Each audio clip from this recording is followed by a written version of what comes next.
All right. Where do I even start?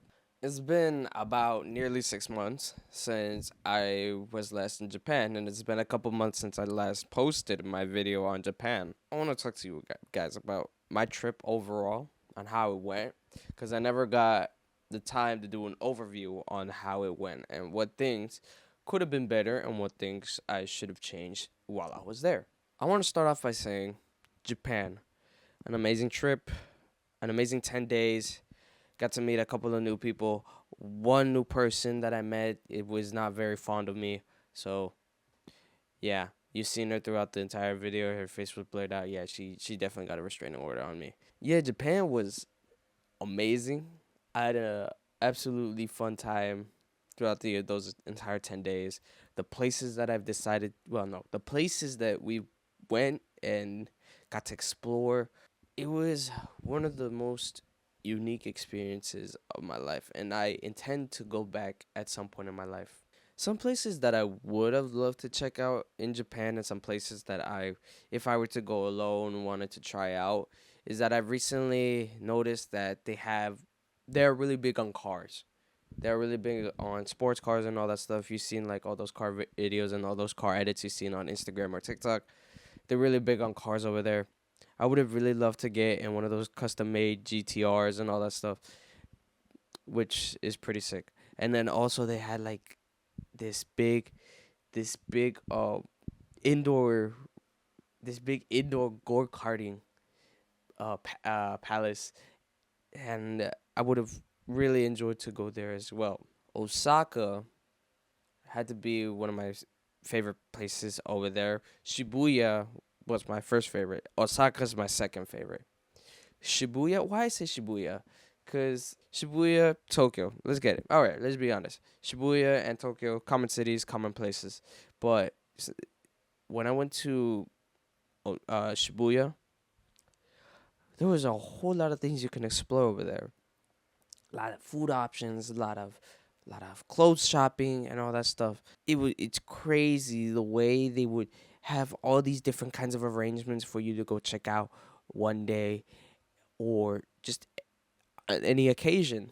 And then when I went to the Nintendo store, this big giant mall with several different sections of different areas, gaming, clothing, offices, and all that stuff. All you could have in one building, which is amazing. And technology as well is really big over there as well, especially in Akihabara. It's crazy. You know, the thing that I wish that I would have done a lot more sooner before I had gone to Japan was actually learn Japanese. Right now, it's been 159 days that I've been on Duolingo and trying to learn a different language. Like, it's crazy. It's amazing. Um, I'm hoping to reach my year streak by probably 2025, hopefully, so I could get all those sorted out. And now, the one thing I wanted to reflect back on while I was in Japan, there were so many rules in Japan that me personally, when I was there, I didn't really reflect back on those rules or really obey them as much, you know? I am this very rowdy, chatty person in real life. I would swear a lot and all that stuff.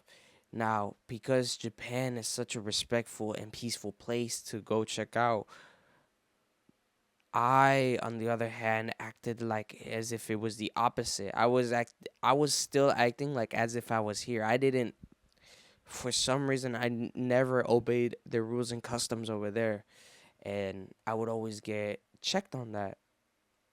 And I understand it now. When I was over there, I didn't understand. I was having the time of my life.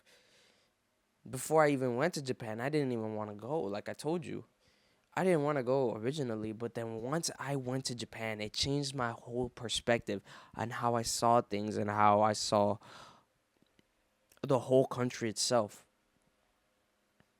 Hiroshima is where it hit me the most. Now, if you guys don't know the story behind Hiroshima and all that stuff, Hiroshima is this one very peaceful place. It's not like Tokyo, Osaka, or Akihabara whatsoever. Hiroshima is this peaceful place, this peaceful town that back in like the 1900s, early 1900s, I'd say, got bombed by the United States, and thousands of people died that day. And it was overwhelming to hear that story. Well, not overwhelming, but it was very sad to hear about that story. And when I went to that museum, it completely left me in shock.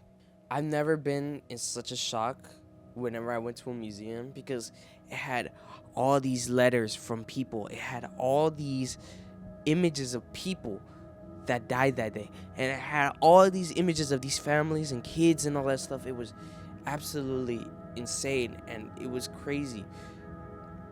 And like I said, it was such a sad place to be in. But this beautiful, peaceful place. And it had these monuments and all that stuff. It's crazy. And it was beautiful, but sad to see as well. And I now do have a lot of respect for the Japanese people over there. And I wish I had that respect while I was there. When I was recording the vlogs and when I was editing them, even while editing them, I was looking back at myself, saying how I could have done better in these situations, how I could have acted better in these situations.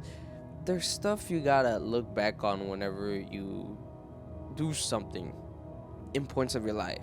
Say, for example, you were to go at a party and you got really drunk. A lot of drunks reflect back on what they did that night, not even knowing what they did the next day when they have their hangover and all that stuff. And then now when they wake you up, you see your face all messed up. You see these videos of you going around. That's how it hit me when I came back from Japan. Not that I've ever been drunk before, because I'm still a minor. But I will say it did happen to one of my family members. I'm not going to say who, but I could relate to how this could be similar to what I did in Japan, to look back at it and reflect back on what I did now. As of right now, I'm completely looking back at myself, trying to change myself as a person and have a little bit more respect for myself, and have a little bit more respect for other people, because that's how much Japan changed me. So, what is the moral of the story? What is the moral of the story in this video? Really just check yourself, see how you're doing, catch up with people, I guess you could say. Talk to people, actually. Matter of fact, when I went to Japan, I was very scared to talk to the people. Even to the people that I knew that were going, I was still scared to talk to the people that I met that day. But now that I was able to talk to them, get a little bit more close to them, I felt a lot better. I felt different.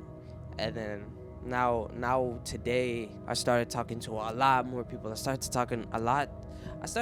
having the confidence to start talking to a lot more people. Shit, I even started having a little bit of confidence talking to girls. But yeah, whenever you get the chance, I want you, one of you, whenever you get the chance, go to some place you wish you would go and take it all in. Go explore the place, take a look at it, look around you, talk to people.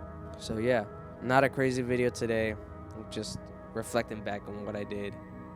Most so, in a way, you know what? Actually, let's do this real quick. Like I said, my behavior when I was in Japan wasn't the greatest, and I want to apologize for that. Especially to the people in Japan, I want to apologize for how my behavior affected them. So, anyways, that's about it for this video. Thank you guys so much for watching. I'll see you guys in the next one. Peace.